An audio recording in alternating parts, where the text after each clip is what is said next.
दो अशख़ास या दो दो दो तबके, एक तो के जो माँ बाप के नाफरमान होते हैं लोग, और दूसरे जो जुल्म करते हैं, उनकी सज़ा इसी दुनिया में शुरू हो जाती है। और हमने देखा भी, बारहा देखा, ये जो ऑपरेशन हुए इसका भी रिज़ल्ट हमारे हक़ में कोई कहीं पे भी अच्छा नहीं आया। इसके बावजूद हमें ये समझ क्यों नहीं आती कि एक तो जुल्म की सज़ा मिलती है लाजिम, वो ख़्वाह शद्दाद हो, नमरूद जैसे भी हो। जी हाँ, हमने बारहा ये चीज़ चेक की कि जिसने भी जुल्म किया वो ख़्वाह इज्तिमाई हो, ख़्वाह वो इनफरादी हो, उसको सज़ा मिली। अल्लाह ने यहीं पे उसको इब्रत का निशान बनाया। तो जो भी मुख्तलिफ़ ताकतें हैं उन्हें ये समझ क्यों नहीं आती बात कि यार इससे हमें ही नुकसान हुआ, कौम हमसे पीछे हटी है। जो सबसे बड़ा नुकसान हुआ कि उनसे मोहब्बत छिन गई। मैं समझता हूँ कि ये बहुत बड़ी सज़ा होती है किसी से उसकी मोहब्बत छीन जाए। उसको बजाय कि उसको हल किया जाता, उसको मज़ीद उसको बढ़ाया जाता है, और जिसका हमें पूरी कौम को दुख है कि इसका कोई हल हो, कि आपस में ये जो दूरी है, ये जो खलीज पैदा हुई है, इसको ख़त्म किया जाए। मैं एक किताब लेके आया था, अच्छा होगा उसका जगह। इसका नाम है ट्रेजेडी ऑफ एरर्स। ये किताब लिखी है लेफ्टिनेंट जनरल कमाल मतीनुद्दीन ने, और ये ईस्ट पाकिस्तान क्राइसिस के ऊपर लिखी है। और इस किताब का बेसिक क्रक्स ये है कि अगर पाकिस्तान की इंटेलिजेंस एजेंसीज रिपोर्टें सही बना के याह्या खान को देती, अयूब खान को देती, या उन बाकी जर्नैलों को देती, तो ये कभी मसला ना बनता। उसने कहा रिपीटेडली 1 साल ये रिपोर्टें देती रही कि ये 6 नुकात तो सिर्फ चंद लोगों का मसला है। लोगों को रोटी चाहिए, लोगों को फ्लड आया हुआ पैसे चाहिए, लोगों को मकान चाहिए, कपड़ा चाहिए, ये चाहिए। अब क्या बातें करते हैं, ये सिर्फ चंद दिनों के अंदर दबा के जमा। कल एक एंकर पर्सन ने इन लोगों की मुंह बोली बोल रहा था कि मुझे किसी बड़े आदमी, सबसे बड़े आदमी ने कहा हमने ज़मान पाक से 3 दिन के अंदर सब कुछ खाली करवा लिया था। क्या है? कुछ नहीं।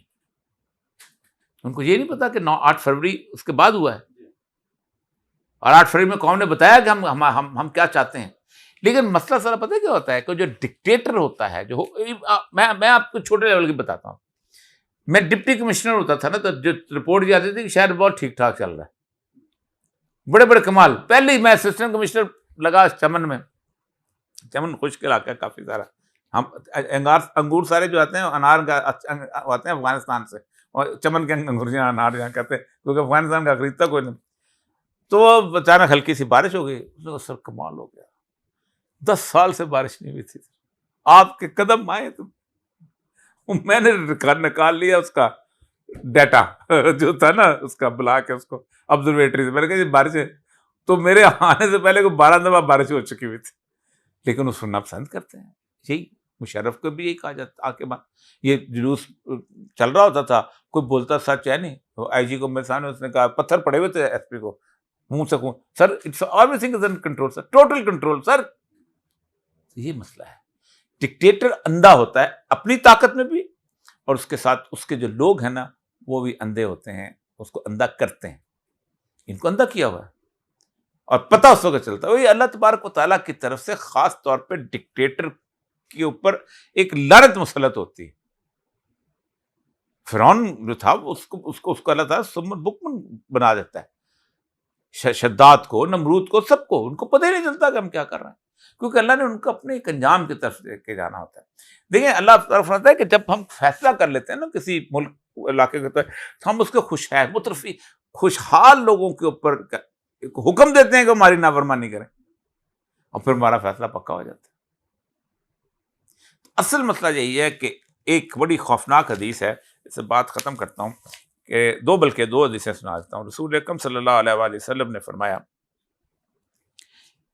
कि जब तुम लोगों में एक ऐप पैदा हो जाए, अल्लाह कभी हर खास आम पर अज़ाब नाज़िल नहीं करता, कि तुम बुराई देखो और ताकत रखते हो, तो फिर उसको न रोको, जुबान से ना बोलो, दिल में बुरा ना कहो, तो फिर अल्लाह हर खास आम पे अज़ाब नाज़िल करता है। फिर दूसरी हदीस है कि जब तुम अपने ताकतवर जालिम लोगों के सामने गुफ्तगू नहीं करो, तो फिर अल्लाह तुम पर अज़ाब नाज़िल करेगा, तुम्हारी इज्तिमाई दुआएं कबूल नहीं होंगी। तुम बारिश की दुआ मांगोगे, बारिश की नहीं बरसेगी, तुम कहत से बर। हमारे यहाँ मसला यही है, जब तक नहीं अनिल मुनकर नहीं होता और नहीं अनिल मुनकर की तीनों कैटेगरी में छोटी कैटेगरी भी हो जाए ना, कि दिल में बुरा कहें, तब ये मुल्क ठीक हो सकता है, वरना नहीं होता। 10 लाख लोगों का इज्तिमा होता है रायवंड में, तामरून बिल मारूफ है, लेकिन 6 बैंक सामने खुले हुए हैं, किसी के दिल पे भी नहीं पहुंचते कि सूद का निजाम हमारे सामने, जुल्म क्या हो रहा है, किसी को पता है क्या कुछ हो रहा है, किसी को पता है औरतें कैसे उठाई जा रही हैं घरों से, किसी को पता है लोगों के घरों के अंदर कौन घुस रहा है, ये सबको पता है।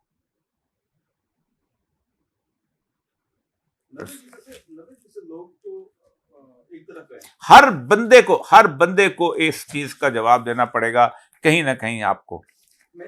रसूल अकरम सल्लल्लाहु अलैहि वसल्लम फरमाते हैं कि जिब्रील अमी को अल्लाह तबारक व तआला ने भेजा कि जाओ फलां फलां बस्ती पे जाके अजाब नाजिल करो। जिब्रील वापस चले गए, कहना मैंने एक बंदा देखा लम से का तुरफत आयन, जिसने आंख छपकने जितना गुनाह भी नहीं किया।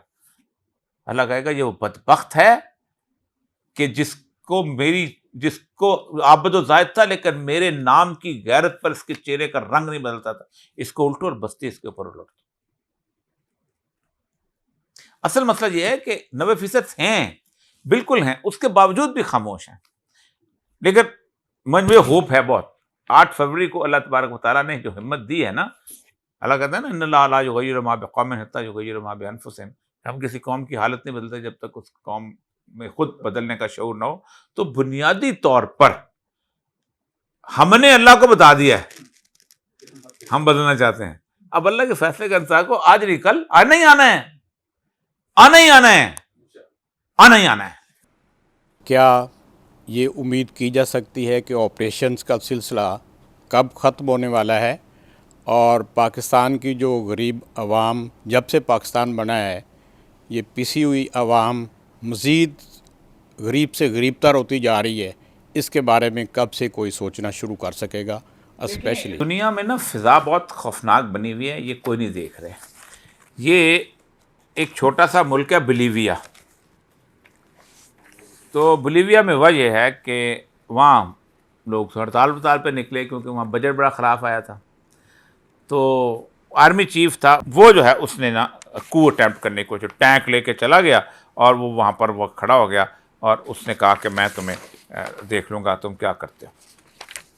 लोग आए जो सिविलियन थे, पुलिस, बाकी सारे, उन्होंने ये आर्मी चीफ को गिरफ्तार कर लिया। मैं तुम हो कौन, काम क्या है तुम्हारा। कीनिया में जो कुछ हो चुका है IMF के मामले के अंदर, वो भी एक तो चीज़ बड़ी खौफनाक है।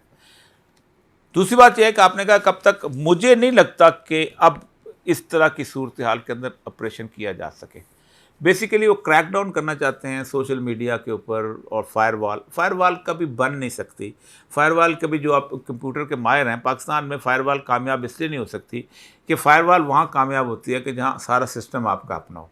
चाइना में कामयाब थी, चाइना की यूट्यूब अपनी है, चाइना की फेसबुक अपनी है, चाइना का ट्विटर अपना है, चाइना की टिकटॉक अपनी है, चाइना का वीडियो सिस्टम है, वो जो हम गूगल इस्तेमाल करते हैं वो वीडियो इस्तेमाल करते हैं, वो अपना है उनका, वो अपना सिस्टम है, जब चाहे कंट्रोल करते हैं। हमारी फेसबुक भी अमेरिका की, हमारा यूट्यूब भी अमेरिका का, हमारा ट्विटर भी अमेरिका का, हमारा सारा कुछ, हमारा इंटरनेट भी किसी और मांगे तांगे के सैटेलाइट का।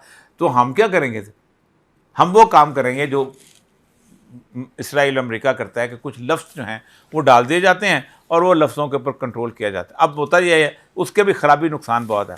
मसलन हुआ यह था कि उसामा का नाम डाल दिया, उसके बाद अल्लाह का नाम डाल दिया, उसके बाद फ़लस्तीन का नाम डाल दिया, अफगानिस्तान, वो चेक करते रहते थे, वो क्लिक होता रहता। बीच में हुआ था कि सदर बुश को जूता पड़ गया, फिर एक दो और को जूता पड़ गया, तो उन्हें शू का नाम डाल दिया, वो पूरी शू इंडस्ट्री के इश्तिहार बंद हो गए। तो ये, क्योंकि कंप्यूटर तो इस तरह का अकलमंद नहीं होता ना, कोई जूता देखे ये पहनने वाला जूता है, ये मारने वाला जूता है, तो जूता है उसके लिए नज़दीक। तो ये इस तरह की चीज़ें, लेकिन उन्होंने किसी को ठेका दिया था, कुछ लोगों को पकड़ना है, कुछ लोगों को करना है। हमारे यहाँ बस चल रहा है। तो देखिए कब तक हमारी कुव्वत बर्दाश्त जवाब देती है। बस